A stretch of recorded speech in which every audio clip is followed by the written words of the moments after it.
At the outset, I would like to offer my humble pranams at the lotus feet of our most beloved Bhagwan. Greetings and loving Sai Rams to all of you who are watching and listening from Prashanti Nilayam. This is the 8th episode in my narration of the story of Swami under the title The Miracle of Pure Love. Now, last time I came up to Swami moved to the Pathamandiram and performing many wonderful leelas. These leelas were part of a phase, and soon a new phase was to begin. But people at that time did not know that. Just to fast forward for a minute, the new phase began in 1950, and I shall describe the launch of that phase a little later. Now, what I propose to do in this episode is to give you a brief overview of what happened between 1945 when Swami entered the Pathamandiram and 1950 when he moved to the mandir in the present site. Now, as Swami was doing leelas while he was in Pathamandiram, news about the leelas naturally spread, and that began to attract more and more people to Puttaparthi, which at that time did not exist beyond the Pathamandiram. If you come to Puttaparthi today, you will obviously come to the ashram, and you know there is a big gopuram near the security gate. Supposing instead of entering the security gate, you turn right and keep going, you will come to a pillar, and to the left of that pillar is a building which used to be many years ago the tin shed or the Pathamandiram. The village of Puttaparthi stopped at that point. After that, there was nothing, either to the south or to the east. It was all open. In some places there were fields, in some places it was just barren land. Okay, people began to come, but Swami also began going out to more and more places because he was receiving invitations from many people, and he started meeting a lot of important people too. All these people were captivated by Swami because of his love. Some believed totally in his divinity, but there were many others who did not believe in anything about him, including the fact that he was an incarnation of God. That was not surprising. In fact, that's part of God's drama. And tongues began to wag.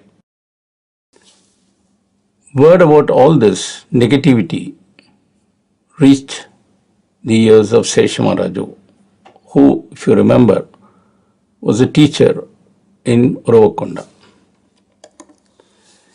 He was already upset about his brother Sathya dropping out of school, and now with negative news spreading, he was even more upset.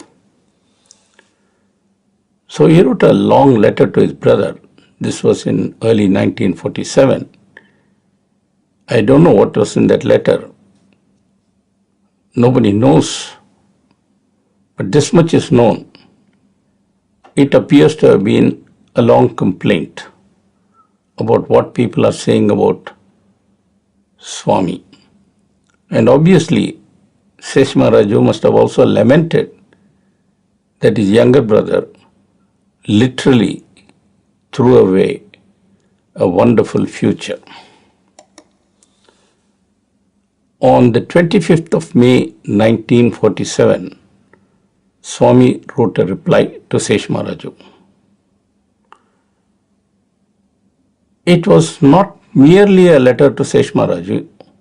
In fact, it was something like a manifesto of God on earth working man. You will know why I am saying it shortly. But formally it was addressed to Seshmaraju as a response to his letter. Now I must mention one more thing about the date, 25th May 1947. India was not yet free. As a matter of fact, the Viceroy of India at that time, Lord Mountbatten, was in London along with his trusted colleagues, including Mr. V.P. Menon, and he was holding discussions with the British government about what to do with British India. The war was over, Britain was a victor, but it was also broke financially, and it could no longer manage an empire. Something had to be done. Pressure in India was building up for independence. So Britain decided to get out of India, British India. But there was a problem because some people in British India were clamoring for a state where the Muslims could live. They didn't want to live with the Hindus. So the question that Mountbatten faced while in England was, should India be one country or should it be two countries split into Pakistan and India? All those discussions were taking place, and it was only when he came back from London that the decision of the British government was announced to partition India. While all this was going, Swami wrote a reply to his brother, which was Swami wrote a reply to his brother, which I shall now read out as an English translation. This is what Swami says. My dear one, I received the communication you wrote and sent. I found in it the surging floods of your devotion and affection with the undercurrents of doubts and anxiety. Let me tell you that it is impossible to plumb the hearts and discover the nature of jnanis, yogis, ascetics, saints, sages, and the like. People are endowed with a variety of characteristics and mental attitudes. So, each one judges according to his own angle and talks and argues in the light of his own nature. But we have to stick to our own right path, our own wisdom, our own resolution, without getting affected by popular appraisal. As the proverb says, it is only the fruit-laden tree that receives the shower of stones from passers-by. The good always provoke the bad into calumny. The bad always provoke the good into doing more good. This is the nature of the world. One must not be surprised if such things happen. The people too have to be pitied rather than condemned. They do not know. They have no patience to judge aright. They are too full of lust and anger and conceit to see clearly and to know fully. So they write all manner of things. If only they knew, they would not talk or write like that. We too should not attach any value to such comments and take them to heart as you seem to. Truth will certainly triumph someday. Untruth can never win. Untruth might appear to overpower truth, but its victory will fade away and truth will establish itself. It is not the way of the great to swell when people offer worship and shrink when people scoff. As a matter of fact, no sacred text lays down rules to regulate the lives of the great, prescribe the habits and attitudes that they must adopt. They must themselves know the path they must tread. Their wisdom regulates and makes their acts holy. Self-reliance, beneficial activity, these two are their special marks. They may also be engaged in the promotion of the welfare of devotees and allotting them the fruits of their actions. Why should you be affected by tangle and worry so long as I am adhering to these two? After all, praise and blame of the populace do not touch the Atma, the reality. They can touch only the outer frame, the outer physical frame, that is. At this point, Swami makes a few declarations. They are almost like resolutions or vows, so please pay careful attention. Swami says, I have a task to foster all mankind and ensure for all of them lives full of Ananda. I have a vow to lead all who stray away from the straight path again back into goodness and save them. I am attached to a work that I love, to remove the sufferings of the poor and grant them what they lack. I have a reason to be proud, for I rescue all who worship and adore me. I have my definition of the devotion I expect. Those devoted to me have to treat joy and grief, gain and loss with equal fortitude. This means that I will never give up those who attach themselves to me. If you know your Bhagavad Gita, this is an echo from chapter 12, straight out of it. When I am thus engaged in my beneficial task, how can my name ever be tarnished as you apprehend? I would advise you not to heed such absurd talk. Mahatmas do not acquire greatness through someone calling them so. They do not become small when someone calls them small. Only those low ones who revel in opium and ganja but claim to be unexcelled yogis, only those who quote scriptural texts to justify their gourmandry and pride, only those who are dry as dust scholars exulting in their casuistry and argumentative skill will be moved by praise or blame. You must have read the life stories of saints and divine personages. In those books you must have read of even worse falsehoods and more heinous imputations cast against them. This is the lot of the Mahatmas, everywhere and at all times. Why then do you take these things so much to heart? Have you not heard of dogs that howl at the stars? How long can they go on? Authenticity will soon win. I will not give up my mission, nor my determination. I know I will carry them out. I treat the honor and dishonor, the fame and blame that may be the consequences with equal equanimity. Internally, I am unconcerned. I act, but in the outer world. I talk and move about for the sake of the outer world and for announcing my coming to the people. Else, I have no concern even with these. I do not belong to any place. I am not attached to any name. I have no mine and thine. I answer whatever name you use. I go wherever I am taken. This is my very first vow. I have not disclosed this to anyone so far. For me, the world is something afar and apart. I act and move only for the sake of mankind.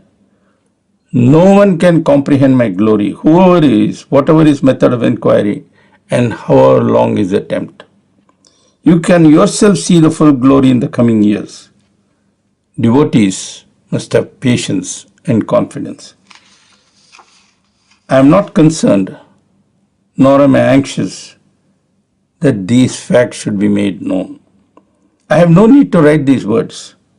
I wrote them because I felt you would be pained if I do not reply. Thus yours, Baba. Well, that was the letter that Swami wrote. It was spread over 5 pages, handwritten in Telugu. Now there are a couple of things I would like to draw your attention to. First and foremost, he is declaring his mission. He is declaring his mission objectives. That is something that few people realized at that time. In fact, they did not even realize it much later. They only saw Swami from an external point of view. They did not realize he had come to fulfill certain objectives, and those objectives are actually spelled out in this letter. The other point is, he is living in a tin shed, and yet he says that the world would one day see his glory unfold. India is not free. He is living in a tin shed in a village to which there is no road, and yet he says one day my glory will unfold. Who can say that? Only someone with infinite power. People did not realize that. They don't realize that even now. But looking back and looking at these statements, I hope at least some of us would appreciate that. There is no one who can speak with such authority. Only God can. Now, Swami did not always speak like this. He would speak just normally. But on occasions, he did. And when he did so, he would do so with a force that only the divine can command. I have seen a few of these forceful declarations, but that will come later. Let me continue with the Pathamandaram story. Now, around 1946 or 47, I don't know when, there was a huge flood in Chitravati. And because there was no obstruction between the river and the ashram in terms of buildings, the flood waters came right up to the ashram. Actually, the waters washed away many things from the ashram. Water entered, took away many things. And that really alarmed many people. I believe that flood was actually staged by Swami. And it was staged by him to make a noble lady enter the stage. Her name was, she is no more now, Doddamane Sakamma. She stayed on the stage only for a short time, but she played a very critical role, which I shall talk about shortly. But first, a few words about this good lady. Sakamma was a wealthy resident of Bangalore, and she was the wife of one Mr. Doddamane Chikkabasappa. She was very pious and well known as a philanthropist. She spoke Telugu fluently, and the moment she heard about Bhagwan, she sought him and became an ardent follower. An elderly lady, she loved Swami like a child. Now, Sakamma owned large coffee estates in Coorg, which is quite some distance away from Mysore, up in the hills. But for Swami, she was ready to cook and serve food like a mother would. That was her relationship with Swami. Now, I told you about this flood, and many people said that Swami must move to a permanent building and not live in a tin shed. The question arose, where should Swami move? It was at that moment that Sakamma entered the picture, and she said, I am ready to buy land for Swami so that he can have a permanent building. The problem was to find land near the hamlet of Puttaparthi.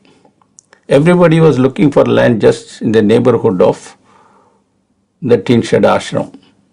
Sakamma realized that this was a foolish thing to do. She looked far into the future, and she realized that in the years to come, Swami would begin to attract huge crowds. So what did she do? She said, well, I'll buy land for Sathya Sai Baba, but not here. I'll buy it in a high ground. And that high ground was at least a kilometer away from the tin shed. And she said, many people said, don't do that. It's so far away from Puttaparthi. You have to walk so long and then he will be all alone there. She said, no. There must be breathing space for Swami. Not only that, there must be room enough around the new ashram for an entire township to grow. Because in the future, thousands, lakhs of people are going to come. And they would need infrastructure, they would need amenities. An entire satellite township has to grow. And to start that, I am going to buy land far away on the slopes of the hill, 1 kilometer away from the Pathamandaram. And that's what she did. In 1946, she purchased 3.86 acres of barren, rocky land. And she had to shell out 5,000 rupees from the person who owned this piece of land. Everyone felt it was a swindle, but Sakamma was rich. She said, I don't care. For Swami, I am ready to do it.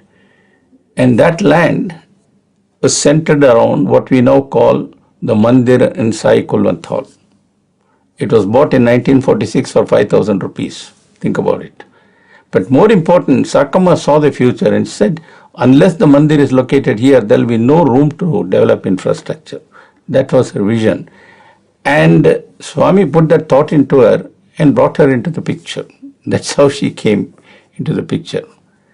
Anyway, to get on with the story, Sakama paid $5,000 without batting an eyelid. She was rich, she could afford it, and it proved to be a very wise decision.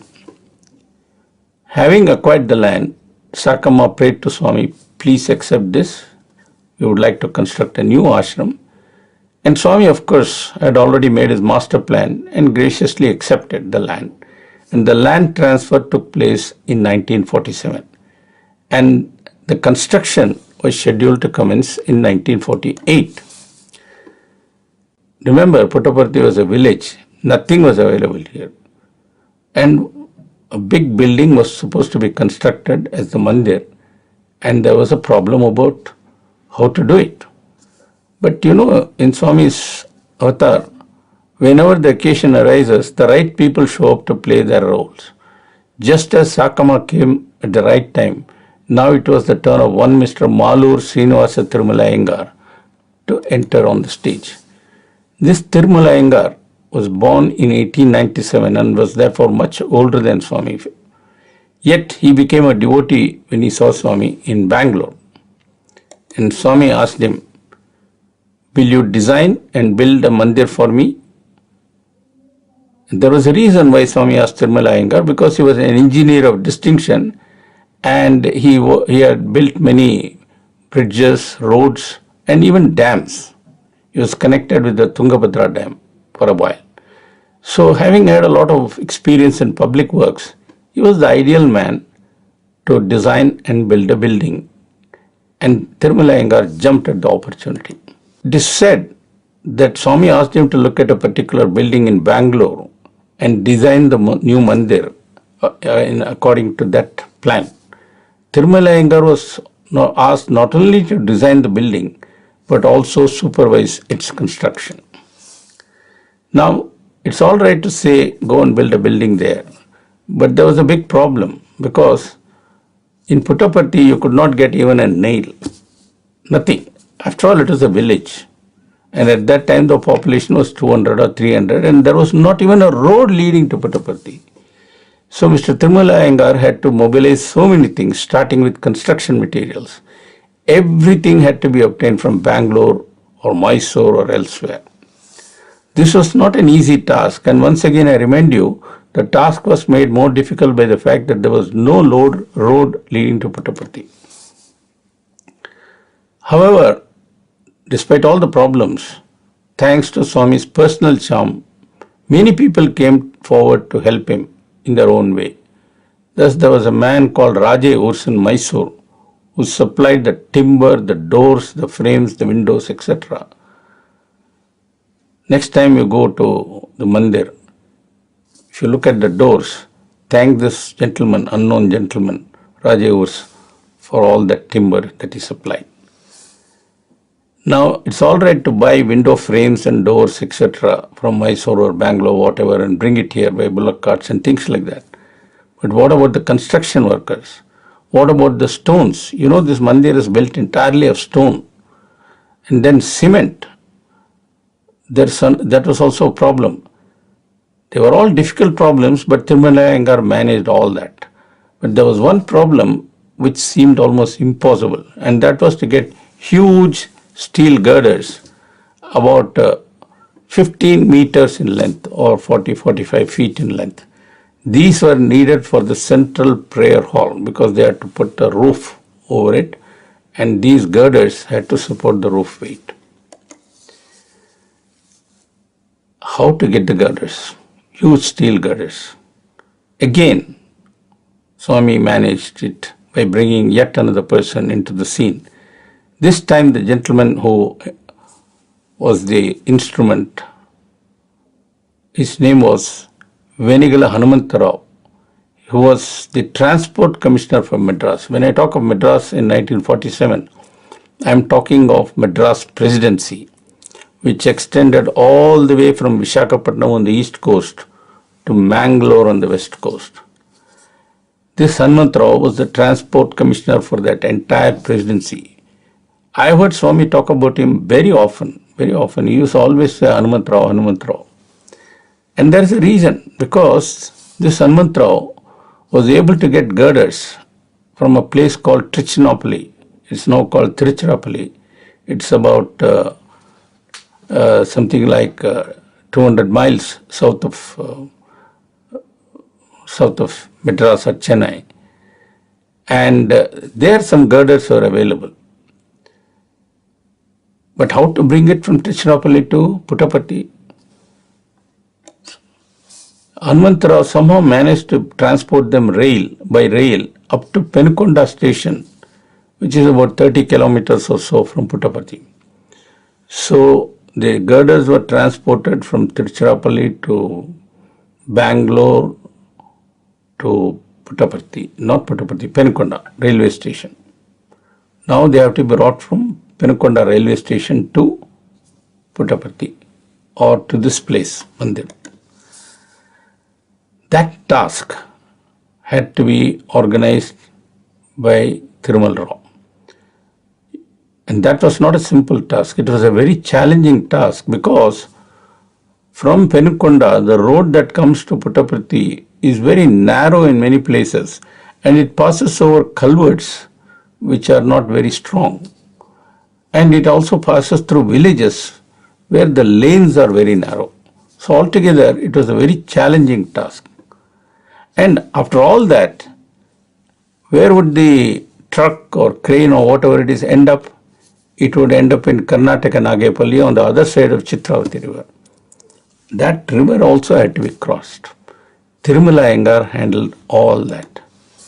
Now Kasturi gives a wonderful account of this crane adventure, if I might call it that. And let me read it out for you. It's very funny, very humorous, but it also gives you an idea of what a difficult task Thirumal Rao had to handle. This is Kasturi's account. The new mandir took 2 years to build. Baba was the architect and engineer who directed the entire operation. His grace overcome the most insurmountable obstacles. For example, huge girders for the central prayer hall came from a place near Trichinopoli by train to Penukonda, all right. But how on earth could they be brought over the district board road 16 miles long and with a sandy stream on the 7th mile? How can any truck loaded with these long bars and sticking out negotiate acute angle corners of the village of Locherla on the 9th mile? I have been to Locherla as a part of Gram Seva, and I know what Kasturi is talking about. Very old villages, and some of the roads are very, very narrow, and you have to take a truck with long girders sticking out 100 feet or so through those streets. Kasturi continues, and after Bukkapatnam is reached, there were 3 miles of the track that can be referred to only by courtesy as a road, and then the broad expanse of sand that the Chitravati spreads across between Karnataka, Nagapalli and Puttaparthi. How are all these to be crossed? And let's not forget there were dilapidated culverts to be gone over and slushes to be ploughed through. Finally, when the girders arrived on the spot, there was the daunting task of hoisting them on top of high walls. The engineers gave up all hopes of bringing the girders to the village and asked Baba for some alternate proposals for roofing the prayer hall. One night, in the small hours, the engineer was awakened by a loud noise in front of his house in Anantapur. He peered into the darkness and was surprised to find a crane from the Tungabhadra dam standing there immobile, having been put out of action. He rushed to Puttaparthi and told Baba that if only it could be made to move, the owners could be persuaded to go to Penukonda and bring the girders to where they were needed. Baba materialized some vibhuti and gave it to the engineer. The latter took it with him to Anantapur and piously sprinkled it over the engine of the crane and asked the driver to start. Then with a grunt or two, the engine sprang into action and the crane began to move. So even cranes need vibhuti. Lifting the girders with its giant arm, somehow the crane passed over all the flimsy culverts, turned round the corners of Locherla, lurched over the Venkaperu slush, and puffed its way up the Karnataka Nagepalli hill. There, the engineers said, the strength of the crane was pretty much exhausted. They did not think it could drag itself through the Chitravati sands. So Baba himself came to the rescue, and finally the girders were unloaded at the work spot. It was an achievement, but the construction engineers, instead of feeling elated, continued grumbling. They asked, of what use is all this trouble when it is humanly impossible to hoist the girders up on the walls? Humanly impossible, yes, but where there is the divine will, the impossible does become possible. On instructions from Baba, laborers were mobilized from the Tungabhadra Dam project, and they were instructed to tie ropes to the girders and hoist them up using pulleys. The workers pulled in unison, energized by the continuous shouts of Jai Sai Ram by all present, including the thousands of devotees who were watching the divine drama, personally directed by Baba. Actually, there is a photo which I have seen which shows Swami, and there is the door frame. It's being held by ropes, and he is directing the workers. So anyway, finally on 23rd November, which was also Swami's birthday, 25th birthday, the new ashram was ready and Swami occupied it. And when he did so, he named it Prashanti Nilayam, meaning the abode of peace. Unlike the earlier tin shed, this new mandir, which is how devotees began calling it for a long time, had a large bhajan hall or prayer hall, call it whatever. But apart from that, there was very little space for Swami. His living quarters were very crowded, very cramped, and there was absolutely no room for visitors to stay. So, when visitors came, they had to find their own accommodation, which was usually under the trees. Although Prashanti Nilayam was just little more than a kilometer or so from the earlier reasons, back then it seemed as if it was in the middle of nowhere. Now, one major advantage that the new ashram had was that it was on a high ground. There was thus little chance of it being affected by floods. And in fact, many floods have come and gone. They have never entered the ashram. On the other hand, in 1975, when there was a huge flood, people came from the village and took shelter in the ashram. A word about Mr. Tirumala Iyengar before I bring this talk to an end. Interestingly, you do not hear much about him later. I believe he passed away somewhere around 1975 or so. That is the way it is often in the life of the avatars. If you go back to Ramayana, you remember Guha? For a short and critical period in the early stages, he is right at the center of the drama. He then fades away. It happens that way often. Very few are blessed to stick around from start to finish. There is one gentleman here who is still around, who has had that blessing. I think I will stop here for the day and thank you for listening. As always, I would like to end by offering this talk at the lotus feet of our most beloved Bhagwan. Thank you and Jai Sai Ram.